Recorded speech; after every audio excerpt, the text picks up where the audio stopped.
আসসালামু আলাইকুম। তো আপনার ফোন কি খুব স্লো কাজ করে? মানে বিরক্ত হয়ে গেছেন আপনি স্লো কাজ করতে করতে? কোনো একটা ফাংশনে গেলে খুব আস্তে আসে, ধীরে আসে, বিরক্ত লাগে। তো আপনি এই সেটিংটা করে রাখেন, আপনার ফোন একদম ফাস্ট হয়ে যাবে। তো প্রথমেই আপনার ফোনের সেটিং অপশনে যাবেন। সেটিং অপশনে যাওয়ার পরে এখানে উপরে অ্যাবাউট ফোন অথবা নিচে অ্যাবাউট ফোন, যে কোনো জায়গায় অ্যাবাউট ফোন খুঁজে নেবেন আপনার ফোনের। অ্যাবাউট ফোনের এখানে আমরা আহ, বিভিন্ন ফোনে বিভিন্ন রকম হতে পারে। এখানে আমরা ডিটেইলস, ইনফো অ্যান্ড স্পেসিস এটার মধ্যে যাব। এখানে দেখতে পাচ্ছেন ওএস ভার্সন। তো এটার মধ্যে ক্লিক করবেন। দেখেন ক্লিক করার পরে এখন লেখা উঠলো ইউ আর নাও ডেভেলপার। তো এই অপশনটা আমাদের লাগবে। এখন এখন যদি আমরা ডেভেলপার সার্চ করি তাহলে ডেভেলপার পেয়ে যাব।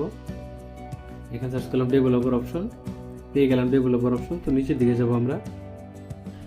নিচের দিকে যাওয়ার পরে এখানে অ্যানিমেশন নামে একটা অপশন আমাদেরকে খুঁজতে হবে। আচ্ছা, এই যে এখানে দেখতে পাচ্ছেন উইন্ডোজ অ্যানিমেশন স্কেল, ঠিক আছে? এইটা আপনি এই অফ করে দিবেন। যদি আপনার এইখানে 1x 2x অন্য যে কোনো দেওয়া থাক আপনি অফ করে দিবেন, ঠিক আছে? ট্রানজ্যাকশন অ্যানিমেশন স্কেল এটা অফ করে দিবেন। অটোমেটর ডিউরেশন স্কেল এটা আপনি অফ করে দিবেন। সিমুলেটর সেকেন্ডারি ডিসপ্লে আপনি এটা নান করে দিবেন, ঠিক আছে? তো এই সেটিংগুলো করে দিলে আপনার ফোন কিন্তু খুব স্পিডে কাজ করবে আগের থেকে।